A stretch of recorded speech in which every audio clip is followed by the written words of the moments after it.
Welcome to everybody.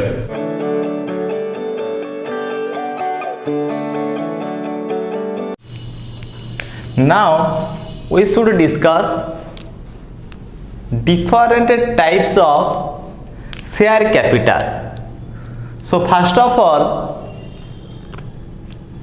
it comes our authorized capital. That means the maximum amount of capital with which a company is registered, or it is that amount of capital that can be raised by a company by issuing shares is called our authorized capital. That means the maximum amount of capital that can be raised by issuing shares by a company is called authorized capital. It is otherwise known as nominal capital. The authorized capital is divided into two types, that is issued capital and unissued capital. That means the part of the authorized capital which is issued to the general public is called issued capital, whereas the part of the authorized capital which is not issued to the public, that is called our unissued capital. That means the summation of issued capital and unissued capital equals to our authorized capital. That means issued capital plus unissued capital equals to authorized capital, whereas unissued capital can be calculated by differentiating authorized capital and issued capital. That means authorized capital minus issued capital equals to our unissued capital. Similarly, issued capital is again divided into two types, that is subscribed capital and unsubscribed capital. That means the part of the issued capital which is actually subscribed by the public, or the shares which is taken or purchased by the public for cash or for consideration other than cash. That means public may purchase shares either paying cash or by consideration other than cash. That means they may purchase the shares by paying assets or any other properties to the company. So subscribed capital means the part of the issued capital which is actually subscribed or taken or purchased by the public either in cash or for consideration other than cash is called subscribed capital, whereas the part of the issued capital which is not taken by the public or not purchased by the public is called our unsubscribed capital. Again, if we make it equation form, that means summation of our subscribed capital and unsubscribed capital equals to our issued capital. Similarly, unsubscribed capital can be calculated by differentiating our authorized and subscribed capital. That means unsubscribed capital equals to issued capital minus subscribed capital. So when we should differentiate issued capital and subscribed capital, we should get unsubscribed capital. Again, subscribed capital is divided into two types, that is our called up capital, and second one is our uncalled capital. That means the part of the subscribed capital which has been actually called up or demanded by the company is called our called up capital. That means the shares which are already purchased by the public, the company may demand their values or demand for payment. So the part of the subscribed capital which is demanded by the company or called up by the company is called our called up capital, whereas the part of the subscribed capital which is not demanded by the company is called our uncalled capital. Again, if we convert it in our equation form, that means the summation of called up and uncalled capital equals to our subscribed capital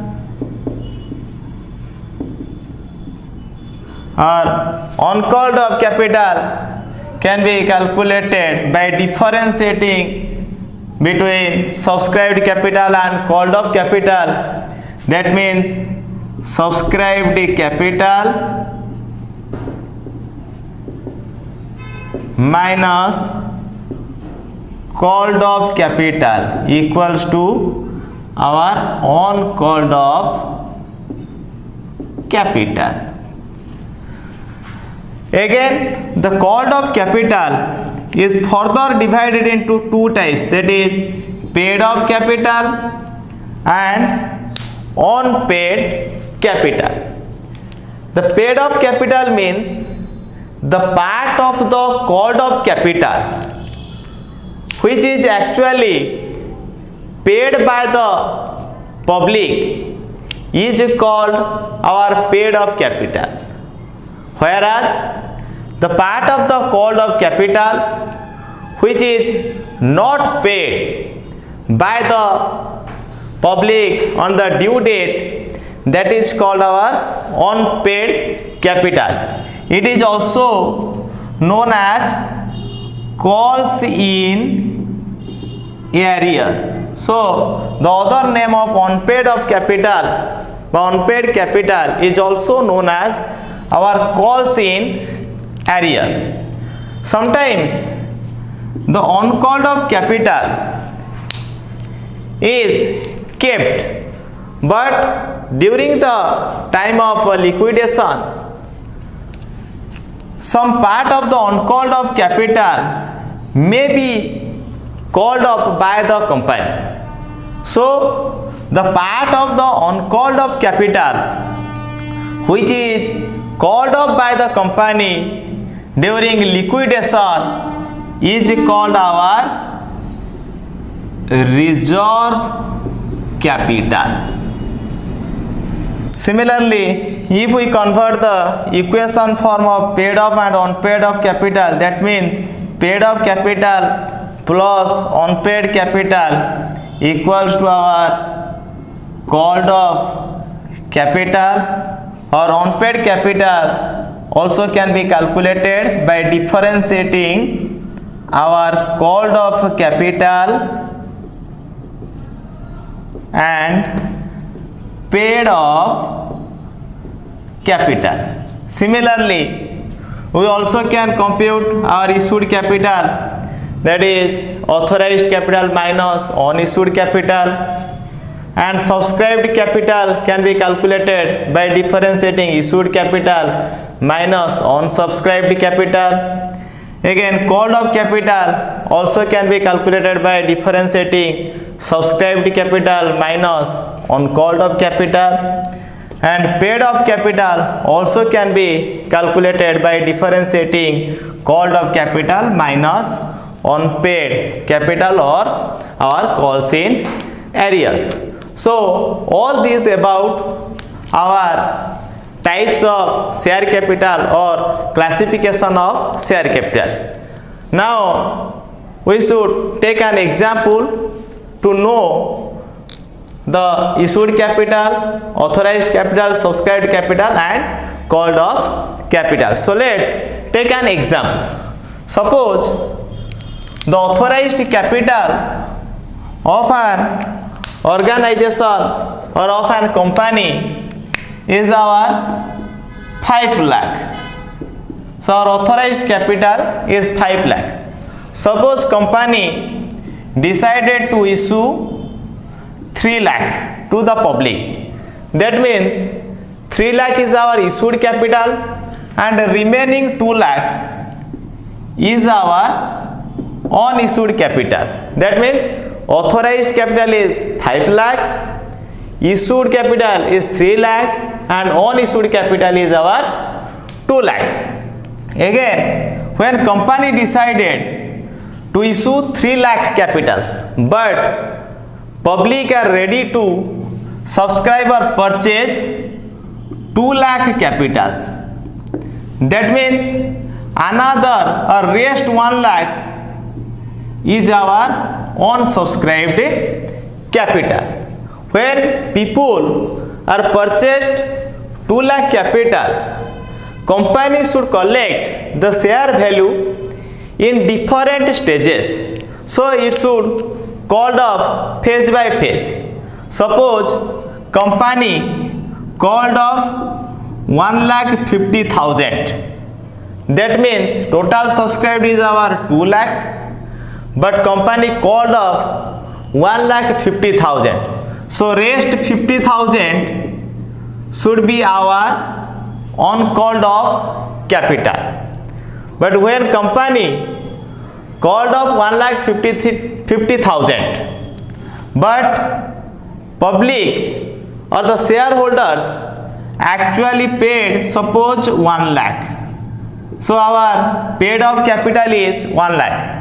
And rest 50,000 is our unpaid capital. That means the shareholders does not make a payment for 50,000. That means it is called unpaid capital or it may be called as calls in arrear.